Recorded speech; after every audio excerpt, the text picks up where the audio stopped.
हमारे सामने एक बड़ी समस्या है कि हम बात किससे करें, कौन मेरी बात को समझे, कौन व्यक्ति है जो मेरी बात को समझे। समझे का मतलब है कि बिना जज करे सुन ले और सुन के वो अपना प्लस और माइनस ऐड करे ताकि मैं मेरी ज़िंदगी के निर्णय सही ले सकूं।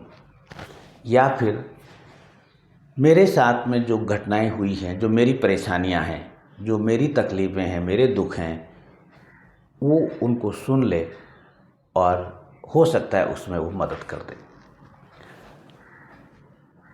इस प्रकार के लोग हमें बहुत कम मिल पाते हैं और समय नहीं मिल पाता, और कोविड के बाद चीज़ें बदल गई जो आप जानते हैं।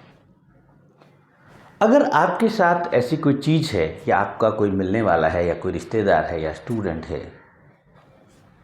जिसके साथ ये समस्या है और उसको लगता है कि कोई सुनने वाला नहीं है, कोई समझ ही नहीं रहा और मैं बिल्कुल पूरी तरह से अकेला हो गया हूँ या अकेली हो गई हूँ या मेरी कोई वैल्यू नहीं है, मेरी वर्थ नहीं है, तो ये वीडियो आपके लिए काम का हो सकता है। तो इस सुनने की बात को अगर हम लिखने पे लाएं, इसका रिटन फॉर्मेट बनाएं, तो उसको कहते हैं एक्सप्रेसिव राइटिंग। जी हाँ, नमस्कार, मैं डॉक्टर प्रवीण मोहिल रूबरू हूँ एक नए टॉपिक के साथ जिसका नाम है एक्सप्रेसिव राइटिंग। और आज हम इस टॉपिक में ये समझेंगे कि एक्सप्रेसिव राइटिंग की ज़रूरत हमें कब है और इस राइटिंग में क्या लिखें और क्या इसकी बेसिक टेक्निक है और क्या इसके बेनिफिट हैं और क्या इसकी सावधानियां हैं। तो सबसे पहले कि ज़रूरत क्या है कि अकेलापन, आइसोलेशन दिन प्रतिदिन बढ़ता जा रहा है, ये हम सबको मालूम है। तो अब अगर हमारे सामने सवाल आता है कि क्या लिखूं, और इससे पहले आ जाएगा कब लिखूं। मैं कुछ उदाहरण दे रहा हूं। अगर आपको नींद आने में समस्या हो गई है, यानी कि आपके सामने ऐसी परेशानी आ गई, ऐसे थॉट चल रहे हैं, ऐसे विचार चल रहे हैं, ऐसी घटनाएं हुई हैं, ऐसे ट्रॉमाज हैं, ऐसे दुख हैं जिससे आपको नींद ना आ रही हो, यानी कि नींद आना बंद आ गई, नींद आना ही बंद हो गई हो या नींद बहुत कम हो गई हो, तो आपको ज़रूरत है। या फिर सपने इतने सारे आ रहे हो, चाहे खुशी के हों या दुखद हो। खुशी के हों तो बहुत अच्छी बात है, वीडियो बंद कर दीजिए। बट दुखद हैं, परेशान करते हैं, तो ये आपको ये वीडियो काम का है, ये टेक्निक काम की है। फिर आप जो करना चाहते हैं, आप दिल से चाहते हैं, कुछ भी काम है, बट वो कर ही नहीं पा रहे। एक बार नहीं, दो बार नहीं, तीन बार नहीं, सालों से नहीं कर पा रहे, लंबा टाइम हो गया, आप वो काम नहीं कर पा रहे। करना तो चाहते हैं दिल से, बट नहीं, तो आपके लिए ये काम की है। तीसरा उदाहरण मैं लूँगा कि जो आपके सामने जो सिचुएशन है उसकी रिलेवेंसी क्या है, यानी कि वो सिचुएशन आपके लिए किसी भी एंगल से फ़ायदे की नहीं है, फिर भी हम उसमें फंसे हुए हैं, तो आपको लिखने की ज़रूरत है। तो अब पहला जो पार्ट है कि क्या लिखा जाए, उसमें मैं आ रहा हूँ कि लिखने के लिए आपको वो लिखना है कि ऐसे कौन कौन से थॉट आपके पास हैं जो आपको नींद नहीं आने दे रहे, जो आपकी नींद को हराम कर रहे हैं, या ऐसे कौन से सपने हैं जो बुरे हैं, उनको लिखने की ज़रूरत है। उनको लिखा जाए, वर्ड टू वर्ड लिखें। और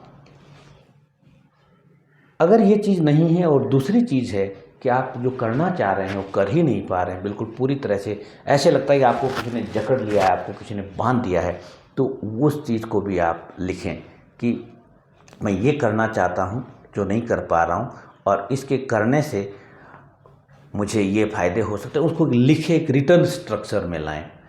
और तीसरा काम ये करें कि जो आपकी जो प्रॉब्लम है, जो आपके साथ इश्यू है, आपकी जो फीलिंग है, उसका ये देखें कि आज या कुछ दुखद घटना हुई है या ट्रॉमा है या फीलिंग है, उसका देखें कि इस वक्त लिखें इस चीज़ को कि इस वक्त ये घटना कहाँ है और क्या इसका आज महत्व है।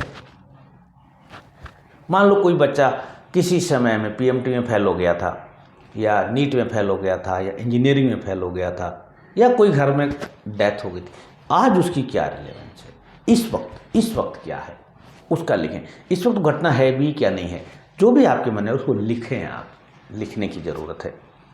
और एक चीज़ और मैं शेयर करूं कि ये जो भी मैं अभी बात कर रहा हूं वो साइंटिफिक बात है या फिर मेरी किसी न किसी स्टूडेंट के द्वारा आजमाई हुई चीज़ें, या फिर मैंने खुद पे आजमाई है। जी हाँ, अब ये हो गया कि व्हाट शुड आई राइट, कि मुझे लिखना क्या है। जो मेरी प्रॉब्लम है उसको मेरे को लिखना है, एड्रेस करना है उसको। अब दूसरा पार्ट में कि कहाँ लिखें, क्योंकि जो समस्याएं आपके साथ हैं, आपने देखा होगा कि हम किसी व्यक्ति से सोचते हैं कि उस शादी में जा रहे हैं, उससे मुलाकात करेंगे, बात करेंगे, पता चलता है बात ही नहीं हो पाई। किसी से आपने फ़ोन किया अपनी बात करने के लिए, पता चला अगला बिजी, उसका नंबर नहीं मिला। ये चीज़ें आ रही हैं, बिल्कुल वैसी चीज़ें लिखने में भी आ सकती हैं। तो इसके लिए पहला ऑप्शन है कि आप एक अपना यूनिक एनवायरनमेंट तैयार कर लें। यूनिक एनवायरनमेंट के लिए सिंपल आप हो सकता है, अगर आप ऑफिस के रास्ते में, आपके कॉलेज के रास्ते में कोई पार्क हो सकता है, वहाँ पे आप बैठ के लिख सकते हैं। वहाँ जाके आप अपना लिखें, वहाँ आपके अंदर के जो भी थॉट हैं, जो भी आपके इश्यूज़ हैं, उसको आप लिखें, पहला। और उसके बाद दूसरा ऑप्शन ये आता है कि एक रिचुअल की तरह कर सकते हैं आप, यानी कि रोज़ उठते ही आप कर सकते हैं 5 मिनट 10 मिनट आप उसको लिखना, एड्रेस करना चालू कर देंगे कि ये मेरे सामने प्रॉब्लम है। और जब आप बात करेंगे प्रॉब्लम और फियर की बात करेंगे तो अगला स्टेप सॉल्यूशन ही आएगा। तो ये 2 हेडिंग के बाद अगला बहुत इम्पोर्टेंट पार्ट है। हाँ, इससे पहले मैं आपसे रिक्वेस्ट करूँगा कि आपने अभी तक मेरे चैनल को सब्सक्राइब नहीं किया तो सब्सक्राइब कर लें, और मैं चाहूँगा कि मेरी वीडियो को लाइक भी कर दें।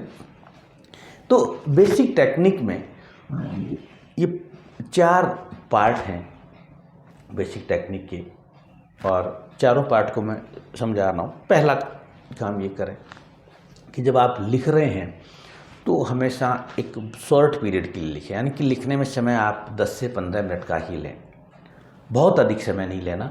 10 से 15 मिनट आप फोकस करके लिखें कि आपकी ट्रॉमा क्या है, आपकी दुखद घटना क्या है, आपका इश्यू क्या है, आपके साथ क्या प्रॉब्लम हो रही है, जिसको आपको कोई सुनने वाला भी नहीं है, कोई समझने वाला भी नहीं है, और आपको ये भी लग रहा है कि वो जीवन में आगे जाके बड़ी परेशानी का कारण बन सकती है, और वो कारण बन रही है, परेशानी आनी शुरू भी हो गई हैं, दुख तकलीफ और बढ़ने की संभावना है या बढ़ने चालू हो गए हैं।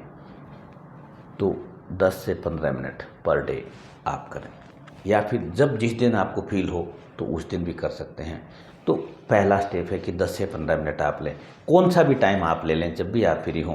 अगर आप उठते ही लेते हैं तो बहुत अच्छी बात है, या आप सोने से पहले लेते हैं तो बहुत अच्छी बात है, क्योंकि उस समय सबकॉन्शियस की हमारी सबसे ज़्यादा एक्टिविटी नज़र आती है।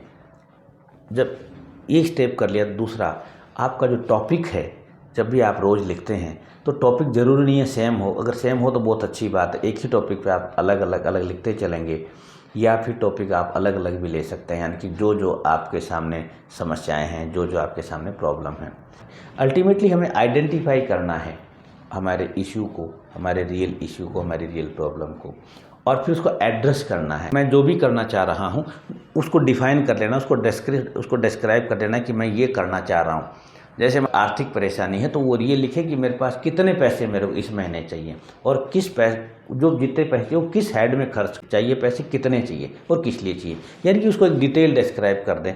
तो उसको आपने उसको एड्रेस कर दिया, और जैसे ही आप एड्रेस करते हैं तो आपको बहुत सारे बेनिफिट होने वाले हैं। नंबर 3 टेक्निक का तीसरा मोस्ट इम्पोर्टेंट पार्ट है कि आप कंटिन्यू लिखें, यानी कि जब आप लिखने बैठते हैं तो कंटिन्यू, आप मत सोचें कि मेरी स्पेलिंग मिस्टेक आ रही है या सेंटेंस नहीं बन रहे हैं, राइटिंग सुंदर आ रही है नहीं आ रही है, कुछ नहीं सोचें, बस जस्ट लिखते जाएं। राइटिंग बिगड़ रही है, बिगड़ने, कुछ भी हो रहा है, लिखते चलो लिखते चलो लिखते चलो, और तब तक लिखें जब तक आपका पूरा रिलीफ में आना है या पूरा मैटर आप वहाँ पर डाल नहीं दें। चौथी बात जो मोस्ट इम्पोर्टेंट है, खुद के लिए लिखें। खुद के लिखें मतलब कि मान लो आप किसी लाइफ के किसी इवेंट में, किसी ड्रीम में फेल हो गए, तो वहाँ ये लिखना है कि फेल मैं हुआ और मेरे कौन कौन से कारण थे, और ऐसी कौन सी चीज़ें थी अगर मैं कर लेता तो मैं वहाँ पे सक्सेस हो जाता। ये नहीं लिखना कि उसने ऐसा कर दिया था, उसने ऐसा कर दिया था, उसने ऐसा कर दिया था, नहीं। एग्ज़ाम है, आपका सेटल होना है, आपका बिजनेस है, उसमें तो सारा हिस्सा आपका होता है, आई मीन खुद का होता है। तो खुद के द्वारा और खुद पे ही फोकस रहना है और किसी अदर पे नहीं जाना। यानी कि मेरी क्या गलतियां रहीं और मैं क्या कर सकता था वहाँ पर जो मैंने नहीं किया, और फिर आज मैं क्या कर सकता हूँ, आज मैं क्या, यानी कि उस दिन में आज में आपकी कैपेबिलिटी में बदलाव आ गया है। उस समय आप ऐसे समझो कि बच्चे थे, अब आज बड़े हो गए हैं। उस समय आप न्यू कमर थे, फ्रेश थे, अब आप मैच्योर हो गए हैं, एक्सपीरियंस्ड हो गए हैं। तो ये 4 शेडिंगें मैं एक बार रिपीट कर रहा हूँ कि बहुत शॉर्ट समय के लिए लिखें, 10-15 मिनट का टाइम लेना है। उसके बाद इशू को एड्रेस करना है, आइडेंटिफाई करना है। टॉपिक आपका सेम हो सकता है, सेम रखें तो अच्छा रहे। फिर कंटिन्यू लिखना है, बिना किसी हिचकिचाहट के, बिना किसी ग्रामर के, बिना अच्छे पेन के, बिना अच्छी डायरी के, कुछ नहीं, सिर्फ लिखना है। और चौथा कि खुद के लिए लिखना है और खुद का लिखना है कि खुद ने क्या गलतियां की और खुद के क्या नुकसान हुए। दूसरे ने क्या किया वो नहीं लिखना है। अब बेसिक टेक्निक होगी, टेक्निक के बाद हम आते हैं कि इसके बेनिफिट क्या होंगे। फिट विथ प्रिकॉशन है, यानी कि मैं साथ में सावधानियां भी बताऊंगा। तो पहला जो सबसे बड़ा बेनिफिट है कि ये जो टेक्निक है ये 100% सेफ़ है, 100% ये सुरक्षित है। अगर आपने किसी को भी बताया, अपने दोस्त को बताया, आपने अपने ऑफिस में बताया, आपने अपने साथ पढ़ने वाले को बताया, आपने अपने पड़ोसी को बताया कि मेरे साथ ये घटना हुई, आज मुझे ये परेशानी है, मुझे नींद, हो सकता है वो आपकी मदद करें, बहुत अच्छी बात है, मदद करते हैं तो आपको वीडियो देखने की भी ज़रूरत नहीं है। बट अगर उन्होंने मदद नहीं करी और गुड फेथ में, हो सकता है आपका वो मिसयूज़ भी कर सकते हैं, तो इसका मतलब वहाँ आप सेफ़ नहीं हैं। इसीलिए तो आप शेयर नहीं कर पा रहे हैं किसी से, इसीलिए तो यही तो वजह है कि हम पूरा अंदर दिल का गुब्बार निकाल ही नहीं पा रहे। हमें ऐसी जगह ही नहीं मिलती जहाँ पे हम जी भर कर रो सकें या जी भर कर हंस सकें या जी भर कर वो कर सकें जो हम करना चाहते हैं। तो ये टेक्निक जो है एक्सप्रेसिव राइटिंग में ये 100% सेफ़ है, सुरक्षित है। और ध्यान क्या रखना है, मैंने कहा था हम प्रिकॉशन की बात करूँगा। ध्यान ये रखना है कि जो भी आप लिखते हैं, जो भी आपके मन में आया, जो भी आपका ट्रॉमा है, जो भी फीलिंग है, जो भी इवेंट है, जो भी घटना है, उसको आप लिखें और लिखने के बाद उसको डिस्ट्रॉय कर दें इमीडिएटली। मैं रिकमेंड करूँगा इमीडिएटली डिस्ट्रॉय कर दें। ऐसा नहीं करें कि आप एक डायरी बना के लॉकर में रखे जा रहे हैं, अलमीरा भरे जा रहे हैं, नहीं, क्योंकि कल को प्रॉब्लम कर देंगे। क्योंकि ये तो एक्सप्रेसिव राइटिंग है, हमें तो इससे बाहर निकलना है। और ये डायरी अगर यहाँ रह गई तो फिर से आपके लिए परेशानी का कारण बन सकती है। इमीडिएट डिस्ट्रॉय कर दें, आग लगा दें, पानी में डाल दें, चूरा चूरा करके कुछ भी कर दें। बट दूसरी बात कि इस चीज़ को सोशल मीडिया पे ना लिखें, फेसबुक पे या व्हाट्सएप पे या आपका इंस्टाग्राम पे स्टेटस पे, ऐसी जगह ना लिखें। क्योंकि यहाँ हमें पब्लिक से जुड़ना ही नहीं है। क्योंकि पब्लिक अगर हमसे जुड़ गई होती तो आज हमें ये काम करने की ज़रूरत ना होती। अगर पब्लिक ने साथ दिया होता तो ऐसी बात नहीं होती। इसलिए हमें पब्लिक की ज़रूरत नहीं है, पब्लिकली हमें नहीं जाना है कहीं पर भी, यानी कि कहीं पर भी हमें पोस्ट नहीं करनी है। हमें सिर्फ अपने लिए हम काम कर रहे हैं, खुद के लिए काम कर रहे हैं और खुद के द्वारा काम कर रहे हैं, कोई और नहीं कर रहा है, तो बिल्कुल भी नहीं करना है। मैं कह रहा हूँ कि लिखते ही आपको डिस्ट्रॉय कर देना है। जब मैं कह रहा हूँ लिखते ही डिस्ट्रॉय कर देना है कि आप भी दोबारा नहीं पढ़ सको, ये इसको ध्यान में रखना है। नंबर 2 बेनिफिट, अनलिमिटेड शेयरिंग है। आपका कोई दोस्त है, उसकी लिमिट्स हो सकती हैं। आप परिवार में बहन है, उसको भी आप सारी बातें नहीं बता सकते। भाई है, उसको आप सारी बातें नहीं बता सकते। हस्बैंड है, उसको सारी बातें नहीं बता सकते। वाइफ है, सारी बातें, कंप्लीट चीज़ें, कंप्लीट शेयरिंग नहीं हो सकती। यानी कि कंप्लीट नहीं मतलब अनलिमिटेड शेयरिंग। अनलिमिटेड यानी कि ऊल जलूल जो मन में आया बोला, ऐसा सिर्फ आप एक्सप्रेसिव राइटिंग में कर सकते हैं। यहाँ जो मन में आ रहा है, जो आपकी प्रॉब्लम है, जो घटना है, जो दुख है, जो तकलीफ है, जो सपना है, सब कुछ आप लिख सकते हैं। यानी कि अनलिमिटेड शेयरिंग ये आपको देता है। हाँ, एक और ध्यान ये रखना है कि यहाँ पर अनलिमिटेड शेयरिंग जो है वो आपको करके ध्यान ये रखना है कि टाइम और सिचुएशन पे ध्यान रखना है। कि टाइम और सिचुएशन का मतलब है कि हो सकता है आपको ABCD लिखने में कभी बहुत बड़ी दिक्कत आई हो, आज आप उसका दुख मना रहे हैं जबकि आज आप इंग्लिश बोल रहे हैं, लिख रहे हैं, तो उसका सिचुएशन का कोई मीनिंग यहाँ पे नहीं है। यहाँ हमें आज की जो है, अभी की जो है, उस पर ही बात करनी है। प्रेजेंट टाइम में हमें कैलकुलेट करना है। Number 3, sharing for self 100% means कि ये जो हम शेयरिंग कर रहे हैं, यानी कि इसको ध्यान से समझो कि हम खुद की खुद से बात कर रहे हैं, खुद की खुद से बात कर रहे हैं। इसमें किसी भी मीडिया का रोल नहीं होना चाहिए। आपको याद है, आप ध्यान से देखिए, आप सवेरे अखबार पढ़ते हैं, सुबह से शाम तक आपकी कितने लोग आपकी बात करते हैं, कितने राइटर हैं जो आपके बारे में लिख रहे हैं। कोई तो नहीं है जो आपकी चिंता करने वाला। अगर चिंता करने वाला होता तो ये सब चीज़ें बातें ही नहीं होती। जब कोई चिंता करने वाला हमारा नहीं है, चिंता नहीं करनी, कहने का मतलब ये है कि आपको खुद से ही शेयरिंग करनी है। किसी भी मीडिया में हमें नहीं जाना, यानी कि किसी मीडिया में पब्लिश नहीं करना। अगर आप इसको एज ए कैरियर यूज नहीं कर रहे हैं, आप कोई राइटर हैं, फिक्शन राइटर हैं, तो आप लिख सकते हैं, वो अलग चीज़ हो जाएगी। अभी तो हमें जो हमारे सामने ट्रॉमा है, हमारे सामने एक दुखद घटना है, हमारे सामने जो प्रॉब्लम है, उससे हमें बाहर निकलना है। तो अभी ये नहीं करना, आगे जाके आप इसको आगे सेल्फ आइडेंटिफिकेशन एक सबसे इम्पोर्टेंट टास्क होती है कि मैं कौन हूँ, वो आई एम, मैं कौन हूँ। ये जो एक्सप्रेसिव राइटिंग जो है, वो ये मेरा ये मानना है, और रिसर्च बता रही हैं, जो आंकड़े बताते हैं, अनुसंधान बता रहे हैं कि एक्सप्रेसिव राइटिंग है, और मेरा व्यक्तिगत अनुभव भी है कि ये आपको आपसे मिला देती है। यानी कि आप कौन हैं ये बताने के काम की एक्सप्रेसिव राइटिंग बहुत खूबी। जर्नल राइट करना कहा जाता है, आत्मकथा भी इसको कहते हैं, बहुत सारे नाम इसके हैं अलग अलग।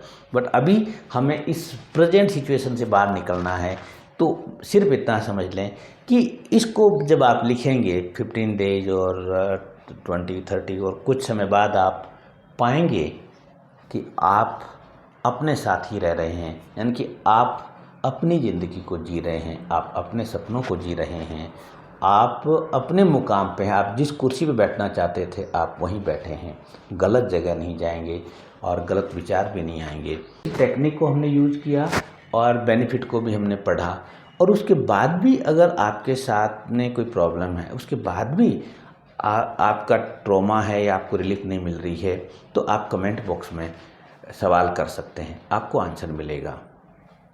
और इससे जुड़ा हुआ कोई भी सवाल हो तो आप कमेंट बॉक्स में पूछ सकते हैं। हाँ, अगर आपको वीडियो अच्छा लगा हो तो प्लीज़ लाइक कर दीजिएगा, शेयर कर दीजिएगा और सब्सक्राइब करिए। Thank you very much.